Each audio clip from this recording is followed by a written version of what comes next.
আচ্ছা বন্ধুরা, সুন্দর একটি ভালোবাসার সম্পর্কে যদি কখনো দুজনের মধ্যে দূরত্ব বেড়ে যায়, তাহলে কি সেই সম্পর্কে একে অপরের প্রতি ভালোবাসাও কমে যায়, নাকি দুজনের মধ্যে সেই সম্পর্কটা যদি সত্যি মন থেকে হয়ে থাকে, তাহলে দূরত্ব শব্দটা শুধুই একটা শব্দ মাত্র?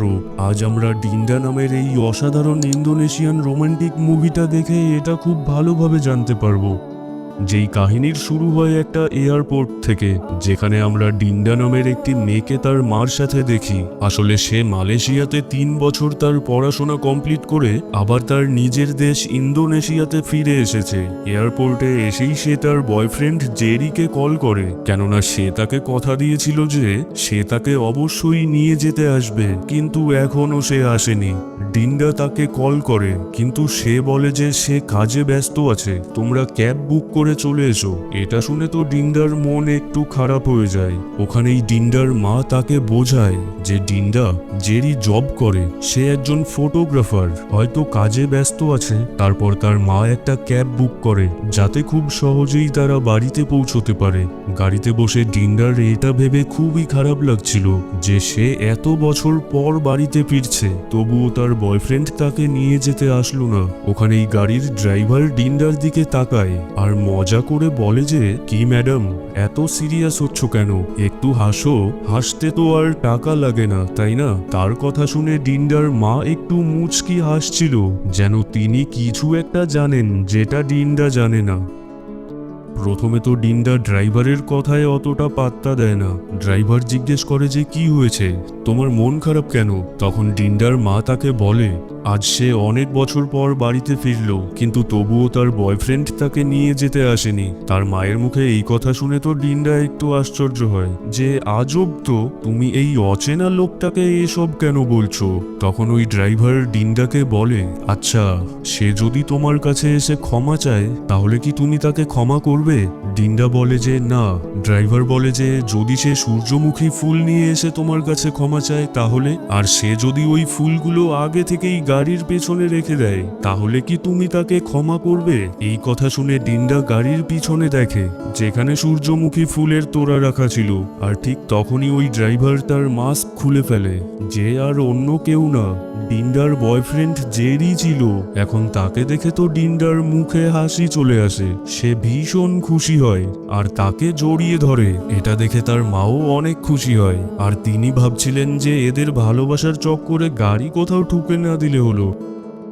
তারপর বাড়িতে পৌঁছানোর সাথে সাথেই তার বন্ধুরা ডিন্ডাকে ওয়েলকাম জানায়। ওখানেই ডিন্ডা সবাইকে গিফট দিচ্ছিল, আর সে যখন জেরিকে গিফট দিতে যাচ্ছিল তখনই তার কাছে কল চলে আসে। সেও সাথে সাথেই বাইরে গিয়ে কথা বলতে শুরু করে।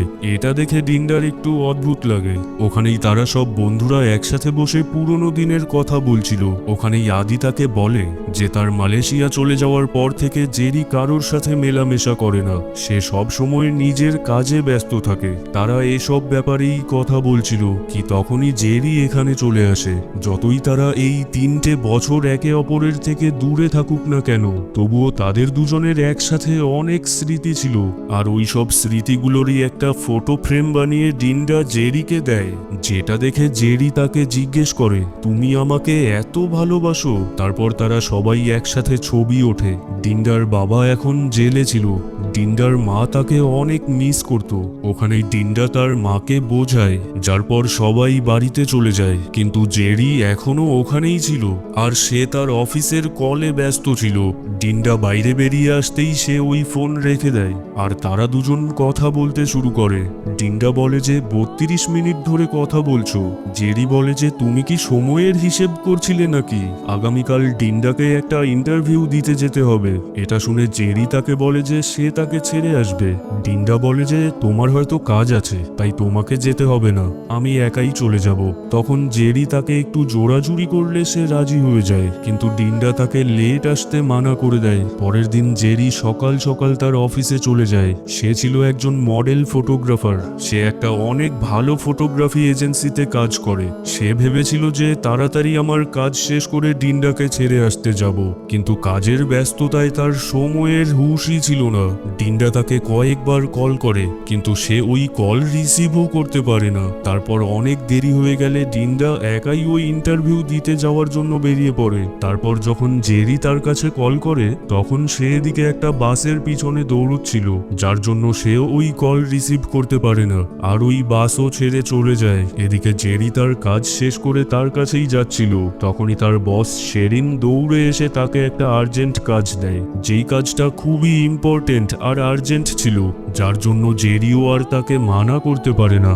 ওদিকে ডিন্ডা ইন্টারভিউয়ারদের কল করে তার এই ইন্টারভিউ আগামীকাল নেওয়ার জন্য অনুরোধ করে, কিন্তু তারা এর জন্য মানা করে দেয়। এটা শুনে ডিন্ডা উদাস হয়ে যায়, আর ঠিক তখনই সে পাশেই দেখতে পায় যে একজন লোকের ওয়ালেট পড়ে গেছে। সে ওই ব্যক্তিকে ডেকে বলে, কিন্তু ওই লোকটা তার আওয়াজ শুনতেই পায় না। তারপর ওই ব্যক্তি একটা ফুলের দোকানে চলে আসে, যেখানেই সে তার বেস্ট ফ্রেন্ড ডিট্টো, যে তার এই শপের একমাত্র এমপ্লয়িও ছিল, তাকে দেখে যে সে একটি মেয়ের দিকে তাকিয়ে আছে। ওখানেই সে তাকে বলে যে তোমাকে ফুল বিক্রি করার জন্য রাখা হয়েছে, মেয়েদের দিকে তাকিয়ে থাকার জন্য না। ডিট্টোও বলে যে আরে ইয়ার সত্য, আমি তাকে ওই নজরে দেখছি না, আমি অনেকবার লক্ষ্য করেছি ফুল নেওয়ার জন্য হয়তো ছেলেরা আসে আর নয়তো বয়স্ক লোকেরা আসে, কিন্তু এই প্রথমবার এত সুন্দর একটি মেয়েকে ফুল কিনতে দেখছি। তারা এসব ব্যাপারেই কথা বলছিল কি ঠিক তখনই ওখানে ডিন্ডা চলে আসে, যেখানেই ডিট্টো আরো একটি সুন্দরী মেয়েকে দেখে তো খুশি হয়ে যায়। সত্য তাকে চুপ করে থাকতে বলে।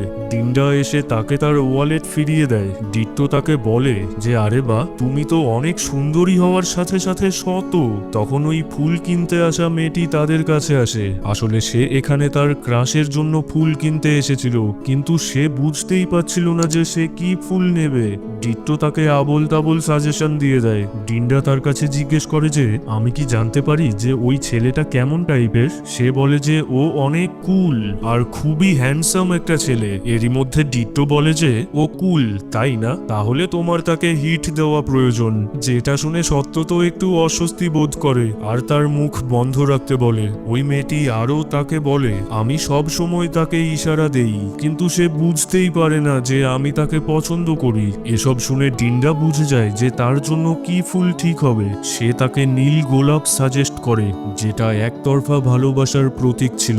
এখানেই ডিন্ডার এমন উদারতা ও তার এমন বুদ্ধিমত্তা দেখে সত্য তো ভালোই ইমপ্রেস হয়ে যায়। ওই মেয়েটিরও ডিন্ডার এই রেকমেন্ডেশন অনেক পছন্দ হয়। তারপর ডিন্ডা ওখান থেকে চলে যায়, কিন্তু তার ওই জব অ্যাপ্লিকেশন সে ওখানেই ছেড়ে এসেছিল, যার জন্য সাথে সাথেই সত্য ওটা নিয়ে তার পিছনে চলে আসে। আর সে যখন জানতে পারে যে ডিন্ডার একটা জবের প্রয়োজন, তখন সে আর সময় নষ্ট না করে সাথে সাথেই বলে আমার এই শপে একটা জব আছে, তুমি কি করবে? ডিন্ডার তো বিশ্বাসই হচ্ছিল না। সে জিজ্ঞেস করে এখানে ভ্যাকেন্সি আছে? সত্য বলে যে না, তবে তুমি যদি জয়েন করো তাহলে আমি ডিট্টোকে বের করে দেব। ডিন্ডা বুঝে যায় যে সে মজা করছে। ডিন্ডা আর ডিট্টো তারা দুজনেই এই শপে কাজ করবে। তখনই ওই মেয়েটি ফুল নিয়ে বাইরে বেরিয়ে আসে আর ডিন্ডাকে এর জন্য ধন্যবাদ জানায়, যেখানেই ডিন্ডাও তাকে বেস্ট উইশেস দেয়। বেচারি জানতোই না যে সে কাকে বেস্ট উইশেস দিচ্ছে। হয়তো তোমরাও জানো না, কিন্তু একটু পরেই জানতে পারবে। তারপর ডিন্ডাও খুশি হয়ে ওই জব অফার অ্যাকসেপ্ট করে আর তারা তিনজন মিলে একসাথে ডিসকাস করতে শুরু করে যে তাদের এই স্টোরের প্রফিট কিভাবে বাড়ানো যায় আর কি করলে বিক্রি আরো বেশি হবে। যারপর ডিন্ডা বাইরে বেরিয়ে দেখে যে শপের আশেপাশে অনেক ইয়াং ছেলে মেয়ে ঘুরে বেড়াচ্ছে, আর তাই সে সাজেস্ট করে যে এই শপে কফি আর ওয়াইফাই কর্নারের ব্যবস্থা করলে ভালো হয়। এমনটা করলে ইয়াং ছেলেমেয়েরা আর কাপেলরা এখানে এসে সময় কাটাবে আর কফির সাথে সাথে ফুলও বিক্রি হবে, আর এর সাথেই আমাদের এই স্টোর আরো অনেক পরিচিত হয়ে যাবে। তার এই আইডিয়াটা সত্তরও অনেক পছন্দ হয়।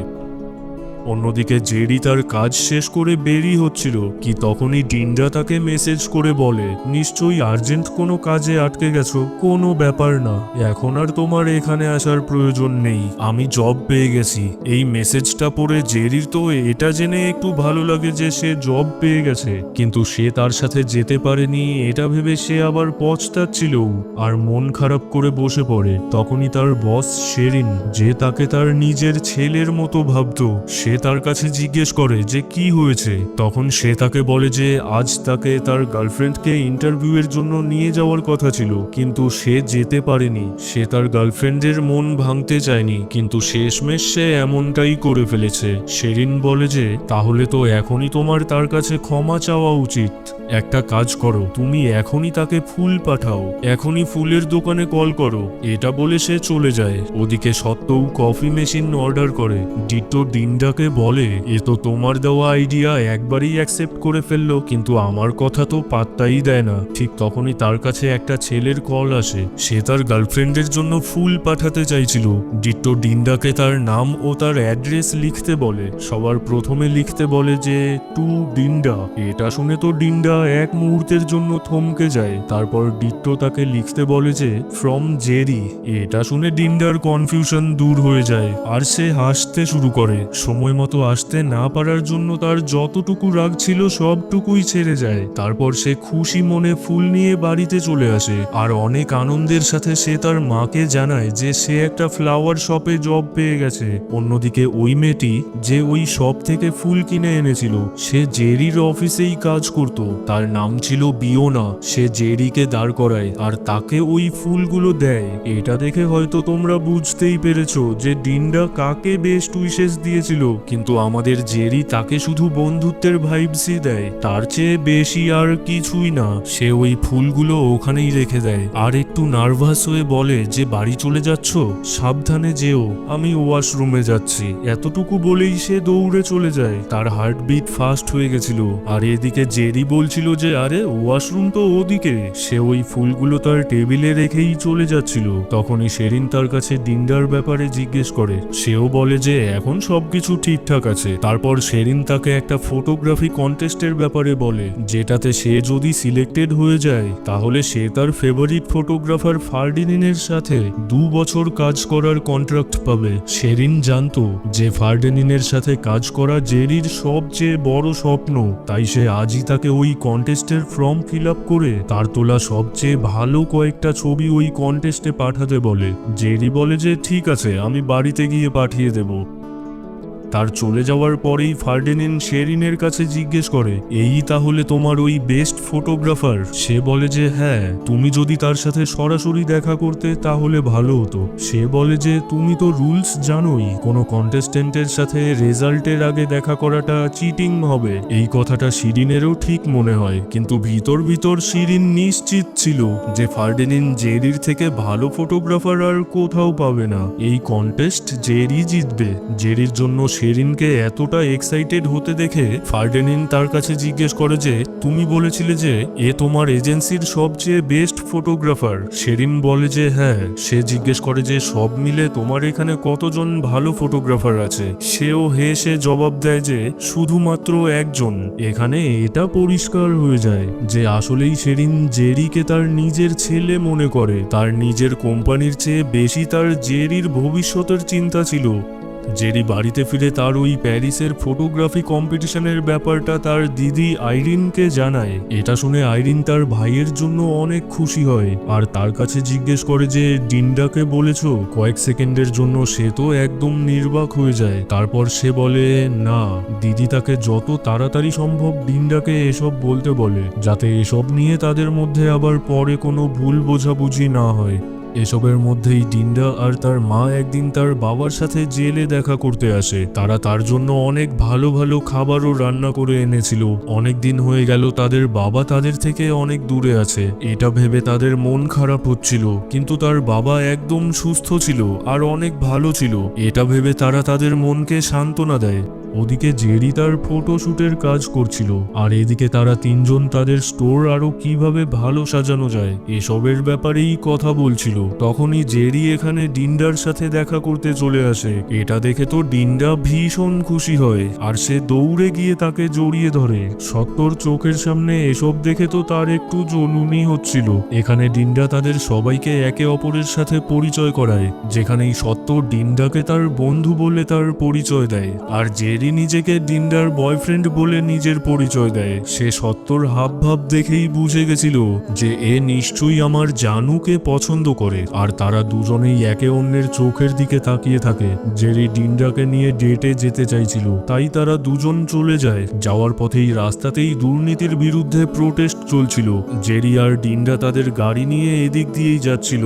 এখানেই জেরি তার প্যারিস যাওয়ার কথাটা ডিন্ডাকে বলতেই যাচ্ছিল কি তখনই ডিন্ডা ওইসব প্রোটেস্টারদের দেখতে পায়, যেখানেই তারা ওইসব দুর্নীতি করা অফিসার ও তাদের পরিবারের ওপর হামলা করার কথা বলছিল। এসব শুনে ডিন্ডা প্রচন্ড ভয় পেয়ে যায়। তারা দুজনেই গাড়ির ভিতরেই ছিল, তাই জেরির মনে হচ্ছিল যে এসবের জন্য তাদের কোনো সমস্যা হবে না। সে ডিন্ডাকে ভয় পেতে বারণ করে, কিন্তু তখনই একজন প্রোটেস্টার ডিন্ডাকে দেখতে পায় আর সে তাকে চিনে ফেলে। যার পর সে চিৎকার করে সবাইকে এটা বলে। জেরি একদমই ভাবতে পারেনি যে এমন কিছু হবে, তাই সে সাথে সাথেই ডিন্ডাকে এখান থেকে পালাতে বলে। আর ডিন্ডা যে কিছু বলবে তার আগেই জেরি গাড়ি থেকে নেমে সোজা ওইসব প্রোটেস্টারদের ওপরে গিয়ে ঝাঁপিয়ে পড়ে। ওখানেই তারা সবাই জেরিকে খুব বাজেভাবে মারতে শুরু করে। ডিন্ডা দূরে দাঁড়িয়ে এসব দেখে সাহায্যের জন্য চিৎকার করছিল।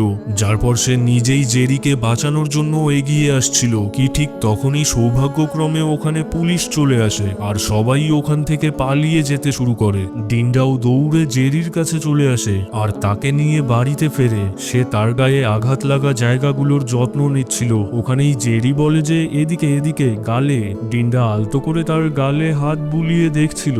তখনই জেরি বলে যে মিষ্টি করে একটা চুমু দিয়ে দাও, তাহলেই সব ঠিক হয়ে যাবে। ডিন্ডা বলে যে হ্যাঁ, তুমি এখনো মজা করছো, এটা কিন্তু একদমই মজার বিষয় না। জেরি তাকে আশ্বাস দেয় যে সে একদম ঠিক আছে, তার গায়ে শুধু কয়েকটা ছোট মোটো চোট লেগেছিল।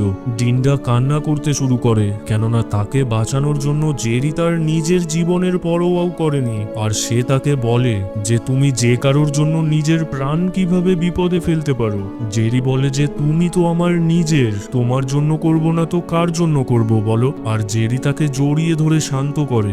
ওদিকে ডিন্ডার মা এরিনের কাছে থেকে জানতে পারে যে জেরি প্যারিস যাচ্ছে। এটা শুনে তো তার মা অবাক হয়ে যায়। এরিন বলে যে কেন, ডিন্ডা আপনাকে বলেনি? যার পর তারা দুজনেই বুঝে যায় যে জেরি নিজেই এখনো ডিন্ডাকে এসবের ব্যাপারে বলেনি। পরের দিন সকালে ফার্ডিনেন্ড জেরির সাথে দেখা করতে আসে। সে জেরির করা কাজ দেখেছিল, যেগুলো দেখে তার অনেক ভালো লেগেছে। ওখানেই তারা দুজন কথাই বলছিল কি তখনই পিছনে রেফেলা বিয়োনাকে হোঁচট দিয়ে ফেলে দেয়, যার জন্য তার পা মুচকে যায়। এটা দেখে জেরি তার সাহায্য করতে এগিয়ে আসে আর সে তাকে ডাক্তারের কাছে নিয়ে যায়। আর এই জন্যই সে ডিন্ডাকে নিয়ে আসার জন্য লেট হয়ে যায়। ওখানেই সত্য তাকে বলে যে ডিন্ডা তো বাড়িতে চলে গেছে। আর তাদের দুজনের মধ্যে একটু কথা কাটাকাটিও শুরু হয়। সত্যর এমনটা মনে হচ্ছিল যে জেরি ডিন্ডার একদমই খেয়াল রাখে না। জেরি তাকে তার নিজের কাজে মনোযোগ দিতে বলে আর তারপর সে সাথে সাথেই ডিন্ডার কাছে কল করে। সে জানতে পারে যে ডিন্ডা ঠিকঠাকভাবে বাড়িতে পৌঁছে গেছে। তিনি জেরির কাছে জিজ্ঞেস করেন তুমি যে প্যারিস যাচ্ছ, এই ব্যাপারে ডিন্ডাকে তুমি কিছু বলেছো? সে আর কি বা বলবে। ওখানেই ডিন্ডার মা তাকে এভাবে বারবার তার মেয়ের মনে কষ্ট দিতে বারণ করে আর তাকে যত তাড়াতাড়ি সম্ভব সব কিছু বলে দিতে বলে। এর পরের দিন সকাল সকাল সে ডিন্ডাকে নিয়ে যেতে আসে। যদিও ডিন্ডা একটু উদাস ছিল, তবুও সে রাগ করে না। জেরি তাকে এগিয়ে দিয়ে আসার কথা বলে, কিন্তু সে মানা করে দেয়। গতকালের ঘটনার জন্য জেরি বারবার তার কাছে ক্ষমা চায়। ডিন্ডাও তাকে ক্ষমা করে দেয়। সে আবার তাকে ছেড়ে আসার কথা বলে, কিন্তু ডিন্ডা বলে যে দেখো জেরি, আমি ওই হাই স্কুলের ডিন্ডা নই। এখন আমি ভালোভাবেই নিজের খেয়াল রাখতে পারি। আমাকে তোমার ছেড়ে আসতে ও নিয়ে আসার কোনো প্রয়োজন নেই। তারপরেও জেরি বারবার তার কাছে ক্ষমা চায় আর সে জোর করতে শুরু করে যে সেই তাকে ছেড়ে আসবে। ঠিক তখনই অফিস থেকে তার কাছে কল চলে আসে। এটা দেখে ডিন্ডা আলতো হেসে তাকে বাই বলে একাই চলে যায়। এখানে সত্য লক্ষ্য করে যে ডিন্ডার মন একটু উদাস হয়ে আছে আর সে তাকে বলে যে তার মন খারাপ কেন, সে যদি চায় তাহলে সে তাকে বন্ধু ভেবে বলতে পারে। তখনই অচানক জেরি ওখানে ফুল নিয়ে চলে আসে আর ডিন্ডার কাছে ক্ষমা চায়। সত্য দূরে দাঁড়িয়ে এসব দেখছিল। এখানেই ডিন্ডা আর জেরির সম্পর্কের সবকিছু আবার ঠিকঠাক হয়ে যায়। জেরি ডিন্ডাকে তার সাথে একটা ফ্যাশন শোতে যেতে বলে। ডিন্ডা মানা করে দেয়, কেননা এখনো সে ওই সব প্রোটেস্টারদের আক্রমণের ঘটনাটার জন্য চিন্তিত ছিল। তার এটা ভেবে ভয় হচ্ছিল যে ওই অনুষ্ঠানে কেউ না কেউ তো তাকে দেখে চিনেই ফেলবে যে সে একজন কারাপ্ট অফিসারের মেয়ে, আর সে এমনটা একদমই চায় না যে তার কারণে জেরির রেপুটেশন খারাপ হোক আর তাকেও অপমানিত হতে হোক। জেরিও তাকে বোঝায় যে কখনোই সে নিজেকে তার জন্য অপমানিত বোধ করবে না, আর সে তাকে বারবার রাজি করানোর চেষ্টা করে, যার পর শেষমেশ ডিন্ডাও রাজি হয়ে যায়। অফিসে এসে জেরি ডিন্ডাকে তার বস শিরিনের সাথে পরিচয় করায়। শিরিন তার প্রশংসা করে আর তার ডিন্ডাকে দেখে একটু চেনা মনে হচ্ছিল। ডিন্ডা ঘাবড়ে যায় আর কোনোভাবে ওই পরিস্থিতিটা সামলে নেয় আর বলে যে সে কাছে থাকা ফ্লাওয়ার শপেই কাজ করে, হয়তো ওখানেই দেখেছে। তারপর ওই ফ্যাশন শো শুরু হয়ে যায়। সমস্ত মডেলরা স্টেজে তাদের মডেলিং করছিল, যেখানেই জেরি তাদের ছবি তোলায় ব্যস্ত ছিল। ওখানেই ডিন্ডা সব গেস্টদের সাথে বসে এই মডেলিং শো এনজয় করছে। ডিন্ডার পাশে বসে থাকা একজন গেস্টের ডিন্ডাকে দেখে চেনা চেনা মনে হচ্ছিল, যেটা দেখে আবার সে ঘাবড়ে যায় যে সবাই যদি জানতে পেরে যায় তাহলে এই ইভেন্টটাই নষ্ট হয়ে যাবে। তাই তখন সে লুকিয়ে লুকিয়ে ওই ইভেন্ট ছেড়ে তার ফ্লাওয়ার শপে চলে আসে। এখানে এসে সে কাঁদতে কাঁদতে সত্যকে বলে যে সে ওই ইভেন্ট ছেড়ে চলে এসেছে, কেননা তার এই ভয় হচ্ছিল যে যদি ওখানে থাকা গেস্টরা তাকে চিনে ফেলে তাহলে ওই ইভেন্টটাই নষ্ট হয়ে যাবে, জেরির ক্যারিয়ারও বরবাদ হয়ে যাবে। এসব শুনে সত্য তো কিছুই বুঝতে পারছিল না। তখন ডিন্ডা তাকে তার বাবার জেলে থাকার ব্যাপারে সবকিছু বলে। ওদিকে ওই ইভেন্ট শেষ হওয়ার পর জেরি ওখানে ডিন্ডাকে সব জায়গায় খুঁজছিল, কিন্তু সে যখন ওখানে ডিন্ডাকে কোথাও দেখতে পায় না, তখন সে ডিন্ডাকে কল করে, কিন্তু সে ওই কল রিসিভ করে না, কেননা ডিন্ডা জেরিকে কি বলবে তাই বুঝতে পারছিল না। জেরি সোজা ডিন্ডার বাড়িতে চলে যায়। সে বাড়িতে ছিল না, এটা দেখে তার মাও চিন্তায় পড়ে যায়। এদিকে সত্য তাকে বোঝায় যে দেখো, ওই ব্যাপারটা ভেবে তোমার অস্বস্তি বোধ করার কোনো কারণ নেই, এতে তার কোনো ভুল নেই। ডিন্ডা বলে যে আমি আমার কথা ভাবছি না, আমার জেরির জন্য চিন্তা হয়। আমি এমনটা একদমই চাই না যে আমার কারণে তার কোনো সমস্যা হোক, আমি তাকে হারাতে চাই না। এসব শুনে সত্য আজ খুব ভালোভাবে বুঝতে পারে যে সত্যি ডিন্ডা জেরিকে অনেক ভালোবাসে। তারা দুজন কথা বলছিল কি ঠিক তখনই জেরি ওখানে চলে আসে আর সে তাকে সত্যর সাথে দেখে অনেক রেগে যায়। সত্য তাকে ডিন্ডার সাথে ভালোভাবে কথা বলতে বলে। এটা শুনে জেরি তাকে তাদের পার্সোনাল ব্যাপারে মাথা ঘামাতে না করে। ডিন্ডা তাদের দুজনকে শান্ত করে আর সে সত্যর কাছে ক্ষমা চায়, আর সে জেরিকেও তার কাছে ক্ষমা চাইতে বলে। সে বলে যে বাড়িতে গিয়ে মেসেজ করে দেব, কিন্তু ডিন্ডা মানে না। তখন জেরি ক্ষমা চেয়েই নেয়। তারপর তারা দুজন বাইরে আসে। জেরি বলে যে তুমি আর আগের মতো নেই, কোথায় গেল ওই ডিন্ডা যে কাউকে দেখে ভয় পেত না। ডিন্ডা বলে যে আমি এখানেই আছি, শুধু তোমাকে আগের চেয়েও বেশি ভালোবাসি, এই জন্যই আমি এমনটা চাই না যে আমার জন্য তোমার কোনো রকম সমস্যা হোক, আমি তোমাকে হারাতে চাই না। জেরি বলে যে তুমি আমাকে কখনোই হারাবে না। ডিন্ডা তাকে কথা দিতে বলে যে তারা দুজন আর কখনোই আলাদা হবে না। জেরির তার প্যারিসে যাওয়ার কথাটা মনে পড়ে যায়। সে যে কিছু বলবে তার আগেই ওখানে ট্যাক্সি চলে আসে। জেরি বলে যে আমি থাকতে তুমি ট্যাক্সি বুক করেছো কেন? সে বলে যে আমি এখন একা থাকতে চাই। জেরিও তার এই ইমোশনের রেসপেক্ট করে আর তাকে যেতে দেয়। পরের দিন সকালে শেরিন তাকে জানায় যে তাকে প্যারিস যাওয়ার জন্য সিলেক্ট করা হয়েছে, আর 3 সপ্তাহ পর তার প্যারিস যাওয়ার কথা ছিল, যার জন্য সে তাকে সবকিছু রেডি করে রাখতে বলে। এই খবরটা শুনে জেরি অতটা খুশি হয় না, কেননা এখনো সে ডিন্ডাকে এর ব্যাপারে কিছুই বলেনি। আগামীকাল ডিন্ডার বার্থডে ছিল, সে তাকে এই কথাটা বলে তার বার্থডে খারাপ করতে চায় না। তার দিদি তাকে বোঝায় যে তার আর দেরি করা ঠিক হবে না। তখন সে ঠিক করে যে ডিন্ডার বার্থডের পরের দিনই সে তাকে সবকিছু জানাবে। এরই মধ্যে বিয়োনা একবার আবার তার ক্রাশের জন্য ফ্লাওয়ার শপে ফুল নিতে আসে। ওখানেই সে ডিন্ডাকে বলে যে কয়েকদিন পরেই তার ক্রাশ প্যারিসে চলে যাচ্ছে। এখনো সে তার ফিলিংস তাকে খুলে বলতে পারেনি, কিন্তু তবুও সে হার মানবে না, চেষ্টা চালিয়েই যাবে। ডিন্ডা আবার তাকে বেস্ট উইশেস জানায়, আর এবার সে তাকে তার ক্রাশের জন্য সানফ্লাওয়ার নিয়ে যেতে বলে, আর এর সাথে সে তাকে আরো কিছু টিপসও দিয়ে দেয়। এরপর সত্য আর ডিন্ডা যখন বিয়োনার ওই ফুলের তোড়াটা ডেলিভারি দিতে এসেছিল, তখন ডিন্ডা লক্ষ্য করে যে এটা তো জেরিরও অফিস। সে বিয়োনার কাছে গিয়ে ওই ফুলের তোড়াটা ডেলিভারি দেয়, আর তারপর সে জেরির সাথে দেখা করবে বলে ভাবে, আর তাকে খুঁজতে খুঁজতে ওপরে চলে আসে। এখানে এসেই সে দেখে যে বিয়োনা তো ওই ফুলের তোড়াটা জেরিকেই দিচ্ছে, আর তাকে প্যারিস যাওয়ার জন্য শুভেচ্ছা জানাচ্ছে। ওখানেই জেরি তার কাছে জিজ্ঞেস করে যে তুমি কিভাবে জানলে আমি প্যারিস যাচ্ছি? সে বলে যে সম্পূর্ণ অফিসই তো জানে। এসব দেখে ডিন্ডা বুঝে যায় যে বিয়োনা জেরিকেই পছন্দ করে। এর সাথে সে এটাও জানতে পারে যে জেরি প্যারিস যেতে চলেছে, যেই ব্যাপারে সে এখনো অবধি তাকে কিছুই বলেনি। সে ওখানে তাকে কিছুই বলে না, আর কাঁদতে কাঁদতে গাড়িতে চলে আসে। সত্য তার কাছে বারবার জিজ্ঞেস করে যে কি হয়েছে, কিন্তু সে তাকেও কিছুই বলে না। ওদিকে জেরি বাড়িতে ডিন্ডার জন্য সারপ্রাইজ পার্টির আয়োজন করেছিল। এরিন তাকে ওই কেকটা ডিন্ডার রুমে নিয়ে যেতে বলে, সেও সাথে সাথেই তাই করে। ডিন্ডার মা এরিনের কাছে জিজ্ঞেস করে যে জেরি ডিন্ডাকে তার প্যারিসে যাওয়ার কথাটা বলেছে তো? এরিন বলে যে না, তাদের মধ্যে এসব কথা চলাকালীন ডিন্ডাও এসব শুনে ফেলে, আর বলে যে সবাই জানে, শুধু আমি জানি না।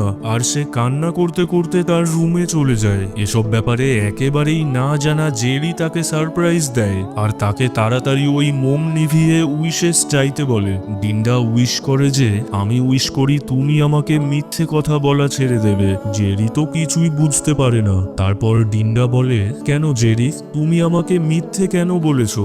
জেরি তো কনফিউজ হয়ে যায়। ডিন্ডা বলে যে এমনটা কেন করছো? আমি কি কোনো ভুল করেছি? আমি কি তোমার কেউ হই নাকি কেউ না?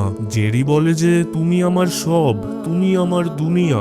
ডিন্ডা বলে যে সবাই জানে তুমি প্যারিস যাচ্ছ, শুধু একমাত্র আমি জানি না। কেন জেরি, তোমার জীবনে আমার কোনো গুরুত্বই নেই তাই না? জেরি তাকে বোঝানোর চেষ্টা করে যে এই ব্যাপারে সে তাকে বলতে চাইছিল, কিন্তু সে তেমন সঠিক সময়ই পাচ্ছিল না। ডিন্ডা বলে যে তুমি বিয়োনাকেও বলেছো, আর কমপক্ষে সে তোমাকে ফুল দেওয়ার সুযোগ তো পেয়েছে, কিন্তু আমাকে তো তুমি এত বড় ব্যাপারটা বোঝার আর হজম করার সুযোগটাই দাওনি। সে জেরির কাছে কোনো এক্সপ্লেনেশন শুনতেই চাইছিল না, আর সে তাকে বলে যে সে তাদের এই সম্পর্কে থাকতে থাকতে ভেঙে পড়েছে, আর সে তাকে এখনই এখান থেকে চলে যেতে বলে। জেরি নিচে এসে তার মার কাছে ক্ষমা চায়, আর যত তাড়াতাড়ি সম্ভব সবকিছু ঠিকঠাক করার প্রমিস করে, আর ওখান থেকে তার দিদি আর লুসিকে নিয়ে বাড়িতে ফিরে যায়। পরের দিন ডিন্ডা তার মার সাথে তার বাবার কাছে তার জন্মদিন সেলিব্রেশন করতে চলে আসে। ওখানেই ডিন্ডার মুখ দেখেই তার বাবা বুঝতে পারে যে তার মন খারাপ হয়ে আছে, আর তিনি যখন তার কাছে এর কারণ জানতে চান, তখন তার মা জেরির প্যারিস যাওয়ার কথাটা বলে। বাবা তাকে বোঝায় সত্যিকারের ভালোবাসা দূরে গেলে কখনো কমে না, বরং ওই ভালোবাসা আরো মজবুত হয়। এর কয়েকদিন পর ডিন্ডা শেরিনের সাথে দেখা করতে আসে। ওখানেই শেরিন তাকে বলে যে জেরি তার প্যারিস যাওয়ার প্ল্যানটা ক্যান্সেল করে দিয়েছে, কেননা তার জন্য ডিন্ডা বেশি ইম্পর্টেন্ট। সে ডিন্ডাকে জেরির ওপর রেগে থাকতে বারণ করে, আর তাকে তার সাথে কথা বলতে বলে। এসব শুনে তো ডিন্ডা খুশি হয়, আর সে শেরিনকে বলে যে এর আগেও সে জেরির সাথে লং ডিস্টেন্স রিলেশনশিপে ছিল, আবার তার এই সব সহ্য করার সাহস ছিল না। এখানে শেরিনও তাকে ওই একই কথা বলে যেটা তার বাবা তাকে বলেছিল। শেরিন ও তার হাজবেন্ড 3 বছর ধরে লং ডিস্টেন্স রিলেশনশিপে আছে, কিন্তু এর জন্য কখনোই শেরিনের তার প্রতি ভালোবাসা কমে যায়নি, বরং দিনের পর দিন তার প্রতি তার ভালোবাসা আরো বেড়েই চলেছে। ডিন্ডা জিজ্ঞেস করে যে আপনার হাজবেন্ড কোথায় থাকে? সে বলে যে স্বর্গে, আর এতটুকু বলে সে চলে যায়। সন্ধেবেলা ডিন্ডা জেরিকে কল করে, আর সে তাকে বলে যে সে তার এই জীবনে ক্লান্ত হয়ে পড়েছে, আর সে মরে যাওয়ার কথা বলছিল। জেরি তাকে ওখানেই চুপ করে দাঁড়িয়ে থাকতে বলে, আর সে সাথে সাথেই তার কাছে চলে আসে। ডিন্ডা বলে যে এত দেরি করলে কেন? যদি আমার ঠান্ডা লেগে যেত তাহলে? জেরির অবস্থা তো কিছুটা এমন ছিল যে 1 সেকেন্ড, আমার এমনটা কেন মনে হচ্ছে যে এসব আগেও ঘটেছে। আর তার মনে পড়ে যায় যে এর আগেও একবার এমনটা হয়েছিল, ডিন্ডা এর আগেও একবার এমনটা করেছিল। তখন তো ডিন্ডা সিরিয়াস ছিল, কিন্তু আজ আজ সে সিরিয়াস ছিল না, আর এখন সে জেরির ওপর রেগেও ছিল না। সেরিন ওখান থেকে চলে যাওয়ার সময় সে ডিন্ডাকে এটা অনুভব করিয়ে দিয়েছিল যে ভালোবাসা মানেই স্যাক্রিফাইস। তাই ডিন্ডা এখন এমনটা চায় যে জেরি প্যারিসে গিয়ে সে তার বেস্ট ভার্সন হয়ে আসুক। এটা শুনে তো জেরিও অবাক হয়ে বলে যে হ্যাঁ। ডিন্ডাও মজা করে বলে যে দেখো, আমি যেমন তেমন সাধারণ উপার্জন করা ছেলেকে বিয়ে করব না, তাই তোমাকে প্যারিসে গিয়ে তোমার সবচেয়ে ভালো কাজটা করতে হবে, যাতে তুমি আমাকে আরো ভালো ভবিষ্যৎ দিতে পারো। জেরি বলে যে তুমি আমাকে সমর্থন করছো নাকি অপমান? আর দুজনেই একে অপরকে জড়িয়ে ধরে, যারপর ডিন্ডা ও বাকি সবাই মিলে জেরির ফেয়ারওয়েল আয়োজন করে। আর দেখতে দেখতেই তার প্যারিসে যাওয়ার ওই দিন চলে আসে। ওখানেই তাদের কান্নাকাটি চলছিল, ঠিক ওই একইভাবে যেমনটা আজ থেকে 3 বছর আগে হয়েছিল, যখন ডিন্ডা তার পড়াশোনার জন্য মালয়েশিয়া যাচ্ছিল। কিন্তু এবার ডিন্ডা বুঝে গেছিল, মন থেকে সত্যিকারের ভালোবাসলে সেই ভালোবাসা কখনো দূরত্বে কমে না, বরং এর সাথে এটা আরো মজবুত হয়। এরপর এভাবেই কয়েক মাস কেটে যায়। ডিন্ডা ফ্লাওয়ার শপেই কাজ করছিল, কি ঠিক তখনই ওখানে কেউ একজন তার জন্য ফুল পাঠায়। ডিন্ডা বলে যে আমাকে আবার কে ফুল পাঠাবে, যারপর ওই ছেলেটা তার মাস্ক খুলে ফেলে, যে আর অন্য কেউ না, জেরি ছিল। সে কয়েকদিনের ছুটি নিয়ে ডিন্ডার সাথে দেখা করতে এসেছে। এটা দেখে তো ডিন্ডা ভীষণ খুশি হয়। আর এই হ্যাপি এন্ডিং এর সাথে এই কাহিনী এখানেই শেষ হয়। আর এই ভিডিওটা ভালো লেগে থাকলে একটা লাইক, কমেন্ট, শেয়ার আর চ্যানেলে একটা সাবস্ক্রাইব অবশ্যই করে দিও। ধন্যবাদ। আবার দেখা হচ্ছে পরবর্তী ভিডিওতে।